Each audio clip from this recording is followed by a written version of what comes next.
ये बुलेटिन की शुरुआत करते हैं रायपुर की खबर के साथ, जहां मंत्री मोहम्मद अकबर का बयान सामने आया है। सरकार की विभागवार समीक्षा बैठकों को लेकर मंत्री ने कहा कि सरकार विकास कार्यों की समीक्षा कर रही है।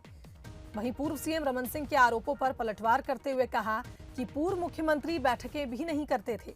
चुनावी वादे पूरे करने के लिए सरकार अब समीक्षा कर रही है और रमन सिंह को सिर्फ आरोप लगाने के लिए ही जनादेश मिला है। हमारी सरकार अपना काम गंभीरता से कर रही है। मंत्री आज समीक्षा बैठकें कर रहे हैं, लगातार 15 दिनों तक करने वाले हैं। वन मंत्री मोहम्मद अकबर हमारे साथ हैं। मुख्यमंत्री समीक्षा बैठकें कर रहे हैं, क्या मकसद इन कार्यों का समीक्षा? मकसद ये है कि सभी विभागों का समीक्षा करना इसलिए भी उन्होंने जरूरी समझा कि जितना भी काम अब तक हुआ तो उसका परिणाम क्या निकला, उसका आउटपुट क्या है, और इसके अलावा आने वाले समय में भी किस प्रकार से काम हो, वो आम जनता के हित में अच्छे से अच्छे योजनाएं बने, उनका काम हो। समीक्षा से काम में सुधार के हिसाब से समीक्षा किया जा रहा है। भाजपा ने आरोप लगाया, कल पूर्व मुख्यमंत्री रमन सिंह ने कहा था ये सिर्फ बैठकें करते। वो तो पूर्व मुख्यमंत्री तो बैठकें भी नहीं करते थे, कम से कम ये बैठकें करके और समीक्षा भी कर रहे हैं, काम भी कर रहे हैं, और इतनी सारी योजनाएं आपके सामने हैं, आप लगातार देख रहे हैं। सबसे बड़ी बात यह है कि जो चुनावी वायदे किए थे उसको पूरा करने के हिसाब से भी लगातार कार्रवाई हो रही है। तो रमन सिंह जी का तो ऐसा है कि उनको खाली आरोप लगाना है, उनको जनादेश उसी बात का है। सरकार अपना काम कर रही है, वो अपना काम कर रहे हैं। छत्तीसगढ़ में आपातकाल को लेकर भी आज प्रेस कॉन्फ्रेंस थी। ट्वीट को लेकर जो एफआईआर हुई थी उसको लेकर उन्होंने कहा है सरोज पांडे ने कि आपातकाल जैसी स्थिति यहाँ भी। छत्तीसगढ़ में कोई आपातकाल नहीं है, स्वतंत्रता पूर्वक सब रहते हैं। ये आरोप बिल्कुल बेबुनियाद है और नियम विरुद्ध जो काम करेगा उसके खिलाफ कार्रवाई होगी। तो हमारे साथ वन मंत्री मोहम्मद अकबर थे। उनका कहना है कि सरकार समीक्षाएं कर रही है, काम किस तरीके से हुआ है, किस तरीके से विकास हुआ है। विपक्ष के आरोपों को खारिज करते हुए उन्होंने कहा है कि पूर्व मुख्यमंत्री रमन सिंह को जनादेश इसी बात का मिला है कि वो आरोप ही लगाएं। कैमरामैन दीपक के साथ अभिषेक शुक्ल, बंसल न्यूज, रायपुर। तो सीएम भूपेश बघेल ने कल कई बैठकें ली। केंद्रीय गृह मंत्रालय ने नक्सल प्रभावित राज्यों की बड़ी बैठक हुई, जिसमें वर्चुअल माध्यम से अधिकारी जुड़े। बता दें, विशेष केंद्रीय सहायता योजना को लेकर बैठक होगी। आपको बता दें, बैठक में छत्तीसगढ़, आंध्र प्रदेश, बिहार, महाराष्ट्र और तेलंगाना के मंत्री भी शामिल होंगे। तो 4 राज्यों के गृह विभाग के अधिकारी भी इस बैठक में शामिल होंगे। बता दें, 18 नक्सल प्रभावित जिलों के कलेक्टरों के साथ समीक्षा बैठक हुई और छत्तीसगढ़ गृह विभाग की ओर से आरके विज, अशोक जुनेजा इस बैठक में शामिल हुए।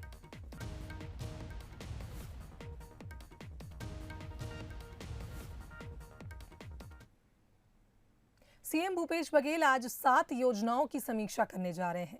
गोधन न्याय योजना, वृक्षारोपण योजना की आज सीएम समीक्षा करेंगे। साथ ही राजीव गांधी न्याय योजना सहित अन्य योजनाओं की समीक्षा भी सीएम भूपेश बघेल आज करेंगे। तो आपको बता दें, सीएम भूपेश बघेल मैराथन बैठकें ले रहे हैं और 15 दिनों तक वो बैठकें लेने वाले हैं, समीक्षा करने वाले हैं। और इसी कड़ी में आज 7 योजनाओं की समीक्षा सीएम भूपेश बघेल करने जा रहे हैं।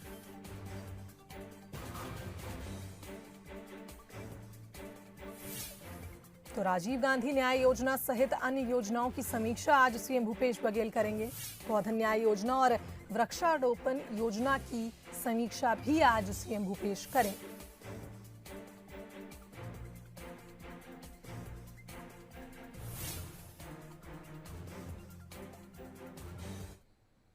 छत्तीसगढ़ में भूपेश सरकार के 2.5 साल का कार्यकाल पूरा होते ही विपक्ष में बैठी बीजेपी कांग्रेस को लगातार घेर रही है। इसी कड़ी में शुक्रवार को बिलासपुर पहुंचे पूर्व मुख्यमंत्री डॉक्टर रमन सिंह ने फिर एक बार सत्ता पर बैठी भूपेश सरकार पर जमकर हमला बोला। उन्होंने कहा कि अब सरकार की उल्टी गिनती शुरू हो गई है। ग्रामीण क्षेत्रों में जाने पर पता चलता है कि लोगों के मन में निराशा और पीड़ा है। उन्होंने कहा कि बिलासपुर में कॉलोनाइजर एक्ट का पालन नहीं हो रहा है, वहीं सरकारी जमीन पर कब्जा किया जा रहा है। प्रशासन की शह पर दुकान, मकान और जमीन पर कब्जा किया जा रहा है। वहीं बिलासपुर भूमाफियाओं के कब्जे में है। और बिलासपुर में जिस प्रकार के हालात बिगड़े हैं, जिस प्रकार तेजी के साथ अवैध प्लॉटिंग हो रही है, अनियमित विकास को रोकने के लिए जिस प्रकार लेआउट डाइवर्शन और कॉलोनाइजर एक्ट का पालन नहीं किया जा रहा है, नगर निगम खामोश बैठी है। शासकीय जमीनों पर कब्जा सत्ता के संरक्षण में हो रहा है और इस प्रकार आज ये स्थिति पूरा का पूरा बिलासपुर जिस प्रकार तेजी के साथ भूमाफिया के कब्जे में है, निश्चित रूप से ये चिंता का विषय है। इधर छत्तीसगढ़ में अपने 2.5 साल पूरे करने के बाद कांग्रेस सरकार ने मंत्रियों के प्रभार में बदलाव किया।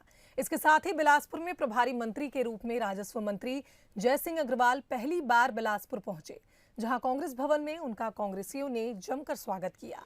प्रभारी मंत्री जयसिंह अग्रवाल ने मीडिया से बात करते हुए कहा कि बिलासपुर की जिम्मेदारी मिलने के बाद काम की जिम्मेदारी और भी बढ़ गई है। सरकार ने अपने 2.5 साल पूरे कर लिए हैं और इस कार्यकाल में छत्तीसगढ़ की जनता को अधिक से अधिक लाभ पहुंचाने के लिए सरकार ने काम किया। उन्होंने कहा कि जिस तरह मरवाही में बीजेपी का हाल हुआ, वही हाल बिलासपुर में भी होगा। देखिए, 2.5 साल में जब 20 साल का मरवाही में जो बदलाव हुआ है तो 4 महीने में बदलाव किया, तो 2.5 साल का समय तो बहुत लंबा है, इसलिए बहुत बदलाव हुआ। समीक्षा होती है, उसमें जो चीज़ें छूट गई रहती हैं या जो चीज़ें आपकी करना है, क्या क्या काम हुए, उन सब चीज़ों की विभाग वाइज समीक्षाएं होती हैं हर साल। तो मुख्यमंत्री जी समीक्षा करेंगे, जो भी काम छूटे होंगे उनको पूरा करेंगे। इधर बिलासपुर में पूर्व मुख्यमंत्री रमन सिंह ने भूपेश बघेल पर निशाना साधा। भूपेश बघेल की सरकार में बिलासपुर भूमाफिया का गढ़ बन गई है, ऐसा पूर्व मुख्यमंत्री ने कहा। साथ ही उन्होंने कहा कि अब तो जस्टिस ने भी स्मार्ट सिटी नहीं, गोबर राज्य घोषित कर दिया है।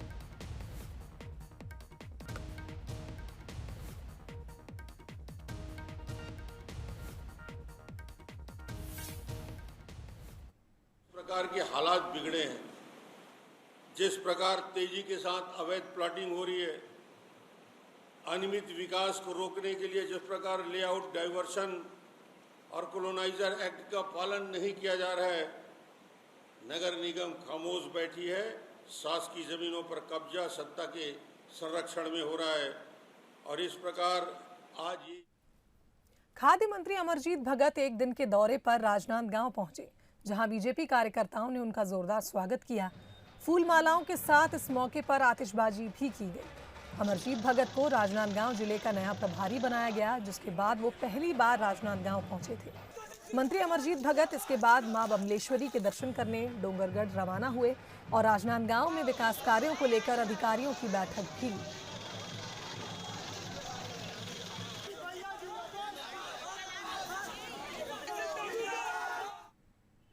छत्तीसगढ़ विधानसभा सत्र की अधिसूचना जारी कर दी गई है। विधानसभा के प्रमुख सचिव चंद्रशेखर गंगराड़े ने यहां इसकी जानकारी देते हुए बताया कि मॉनसून सत्र 26 जुलाई से शुरू होगा और 30 जुलाई तक चलेगा। अधिसूचना के मुताबिक सत्र के दौरान कुल 5 बैठकें होंगी और अब इसे लेकर सियासी तौर पर विपक्ष भी तैयारी कर रहा है। प्रदेश की सरकार के 2.5 साल पूरे होने के बाद हो रहे सत्र में किन मुद्दों के साथ विपक्ष पहुंचेगी, ये दैनिक भास्कर को बताया नेता प्रतिपक्ष धरमलाल कौशिक ने।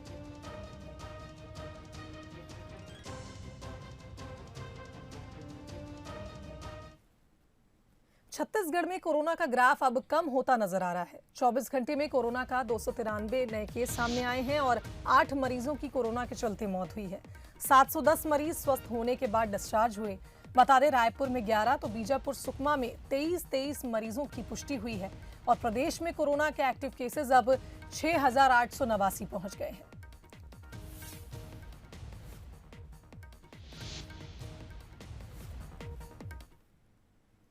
वहीं छत्तीसगढ़ में वैक्सीनेशन की गति में भी तेजी आ गई है।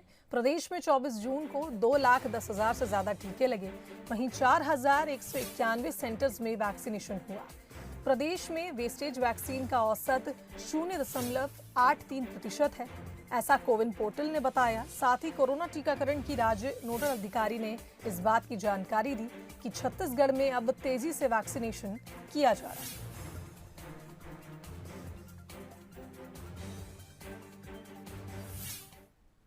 जहां एक तरफ नक्सलियों में कोरोना का खौफ देखा जा रहा है, वहीं दंतेवाड़ा से ऐसी कुछ तस्वीरें आ रही हैं जहां आत्मसमर्पित नक्सलियों ने कोरोना वैक्सीन की पहली डोज लगवाई है।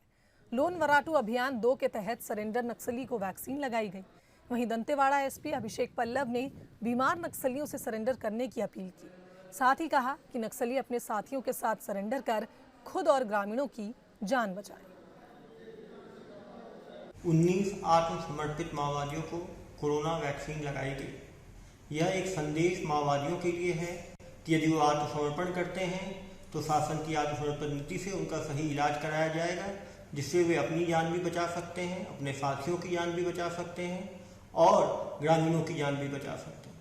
हमारी कोशिश होगी कि अगले एक हफ्ते में सभी 450 माओवादी जिन्होंने पिछले 3 वर्षों में आत्मसमर्पण किया है उनको कोरोना की पहली डोज लगाई जाए, जिससे कि कोरोना से वो लड़ पाएंगे और कोरोना से अपनी जान बचा पाएंगे।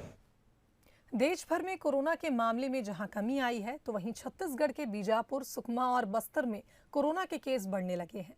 खबरें तो ऐसी भी हैं कि नक्सलियों के गढ़ में भी कोरोना फैल चुका है और कई नक्सलियों की कोरोना के चलते मौत भी हो चुकी है।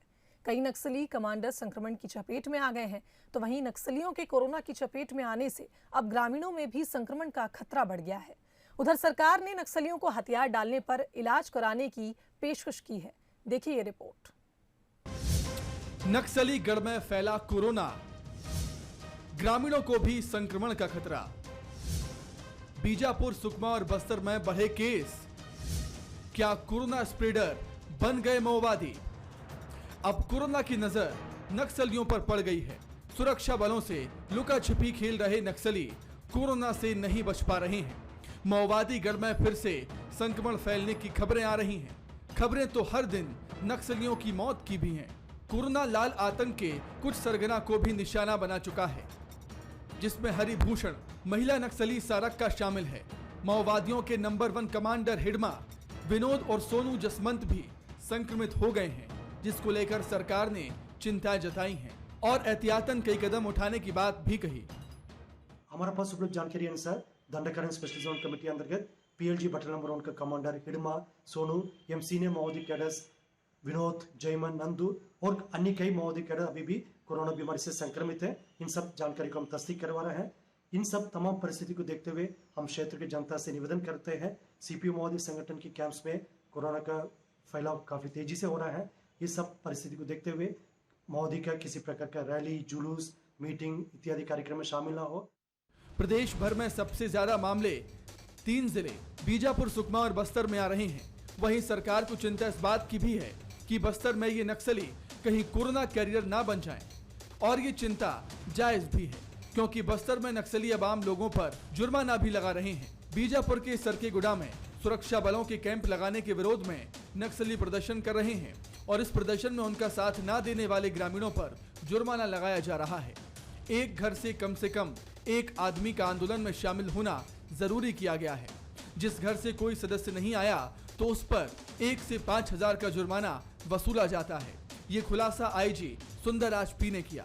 बताया जा रहा है कि सैकड़ों की संख्या में ग्रामीण सारकेगुड़ा गांव के पास पहुंच रहे हैं।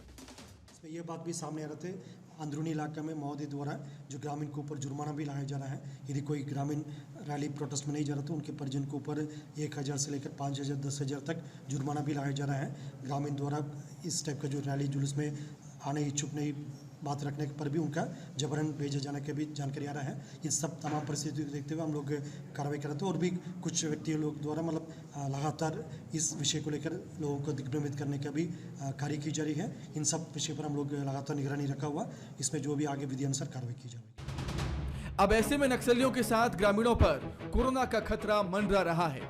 नक्सली हैं कि ग्रामीणों को रास्ता भटका रहे हैं। यही वजह है कि ग्रामीण कोविड नियमों को तोड़ते हुए नजर आ रहे हैं।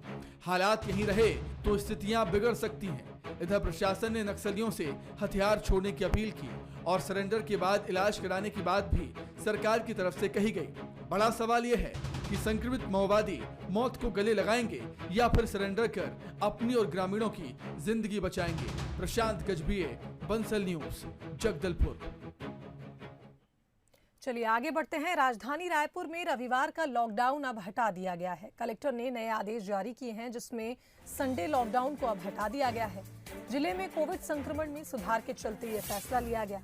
अब रात 8 बजे तक सभी दुकानें खुल सकेंगी। वहीं कलेक्टर ने प्रतिबंधों में आंशिक संशोधन किया है। तो आपको बता दें, रायपुर में संडे लॉकडाउन को खत्म कर दिया गया है। साथ ही रायपुर शहर अब शाम 7 बजे की जगह 8 बजे तक अनलॉक रहेगा और सभी बाजार खुला रखने के निर्देश दिए गए हैं। इसके साथ ही कुछ शर्तों के साथ धार्मिक स्थलों को खोलने की अनुमति भी दे दी गई है।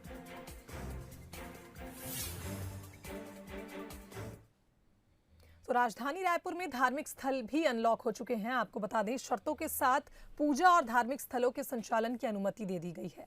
तो कोरोना का प्रकोप कम होने के बाद ये अनुमति दी गई है। कलेक्टर सौरभ कुमार ने आदेश जारी किए, जिसमें मास्क लगाए लोगों को ही प्रवेश दिया जाएगा। वहीं एक समय में अधिकतम 5 को ही प्रवेश की अनुमति होगी। सोशल डिस्टेंसिंग का विशेष ध्यान यहाँ रखा जाएगा। साथ ही कतार में रहने वालों को 6 फीट की दूरी बनाए रखना जरूरी होगा। मूर्ति और धार्मिक ग्रंथों को स्पर्श की अनुमति नहीं होगी। वहीं धार्मिक स्थल पर बड़ी सभाएं और मंडली कार्यक्रम प्रतिबंधित है।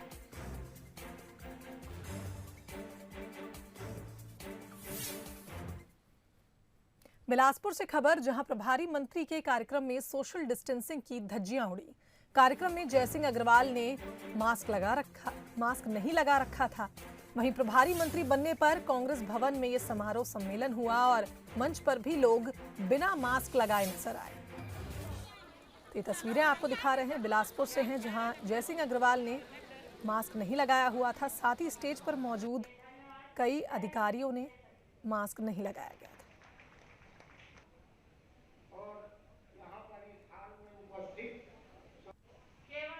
तो कार्यक्रम में जयसिंह अग्रवाल ने मास्क नहीं लगाया था और सोशल डिस्टेंसिंग की धज्जियां भी यहां उड़ाई गई। इधर रायपुर में हवाला कारोबारी के ठिकानों पर छापा मारकर आयकर विभाग की टीम ने 6 करोड़ रुपए जब्त किए हैं। सूत्रों ने बताया कि टीम को ये कैश बिस्तर के नीचे 50-50 लाख के बंडल में मिला।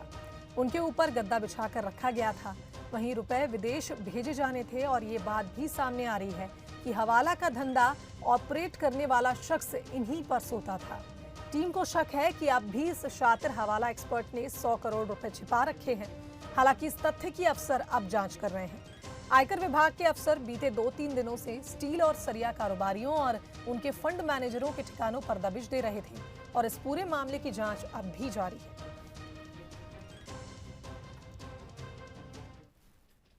इधर महासमुंद पुलिस को गांजा तस्करों के खिलाफ एक बड़ी कामयाबी हाथ लगी है।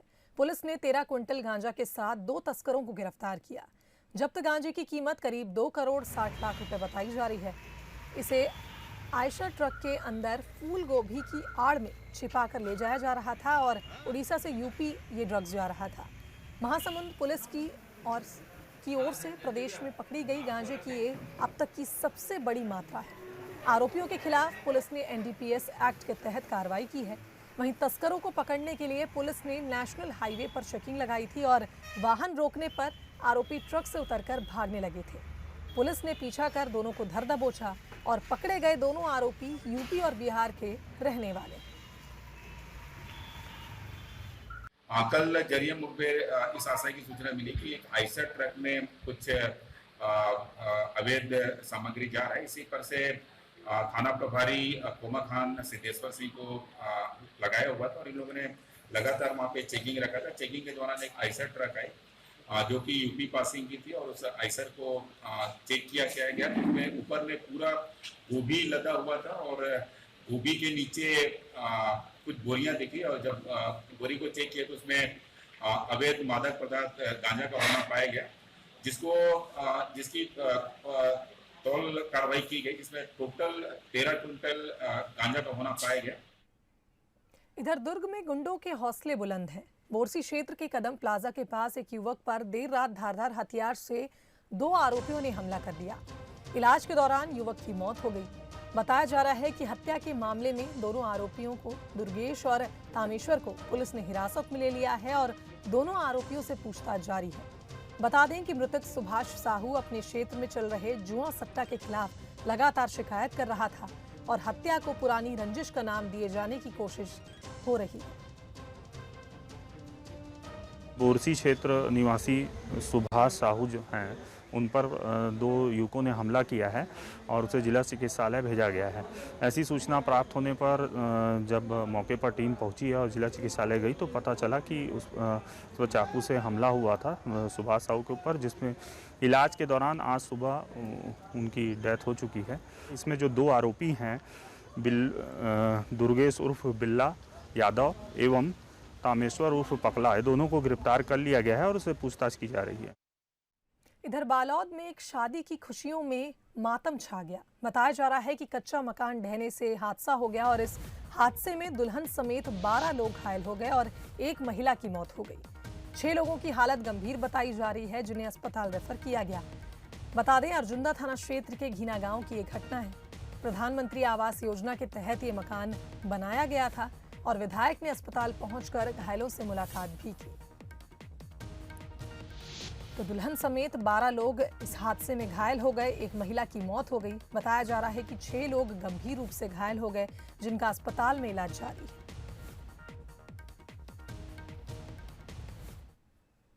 इधर बिलासपुर के ग्रीन पार्क से युवती की संदिग्ध मौत का मामला सामने आया। हालांकि उसने खुदकुशी की या फिर युवती की हत्या की गई, ये अभी भी जांच का विषय है। घटना सिविल लाइन थाना क्षेत्र की है, जहां जूना बिलासपुर निवासी खुशबू विश्वकर्मा गोल्डन ओक अपार्टमेंट की छत से गिर गई। सूचना मिलने पर पुलिस मौके पर पहुंची और तमाम बिंदुओं पर अब जांच पड़ताल शुरू कर दी गई। खुशबू विश्वकर्मा है, उम्र लगभग 26 साल। जानकारी मिली, प्रमोद नायक जी ने बताया कि फ्लैट है, यहाँ से कूद गई हैं करके। मौके पर पहुँचे, तस्दीक किया, एक युवती हैं जो छत से कूद के ख़त्म हो गई हैं। अभी पंचनामा कार्रवाई किया गया है, उनके परिवारजन आ रहे हैं, बयान लिया जाएगा। अभी मर्ग की जांच की जाएगी। मर्ग जांच आने और पीएम रिपोर्ट के बाद स्थिति स्पष्ट हो पाएगी कि मृत्यु कैसे हुई है और कारण क्या है। रहने वाली कहाँ की थी?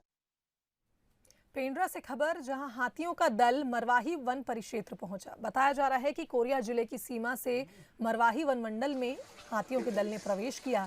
वहीं मरवाही के बेलझिरिया इलाके में हाथी की मौजूदगी से दहशत फैल गई। बताया जा रहा है कि हाथियों के उत्पात मचाने की सूचना मिली। वहीं वन विभाग की टीम अब हाथियों पर निगरानी कर रही है।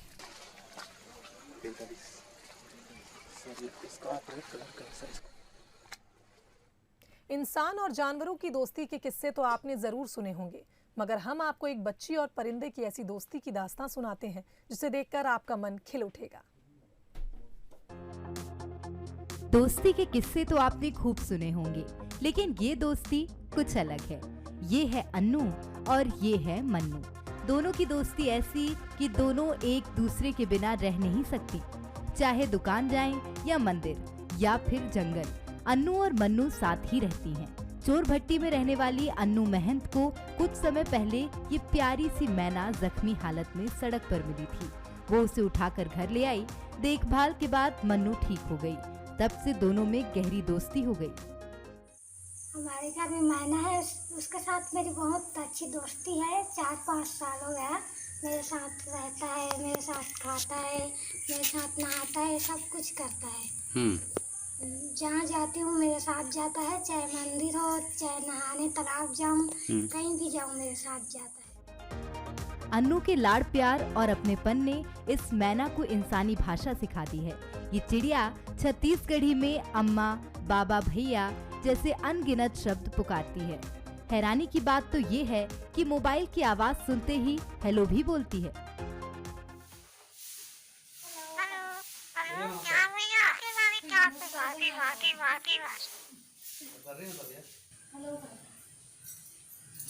आप नहीं, कुछ खास नहीं। आप कहाँ हो? अच्छा, मैं आ रहा हूँ, निकलूंगा यहाँ से।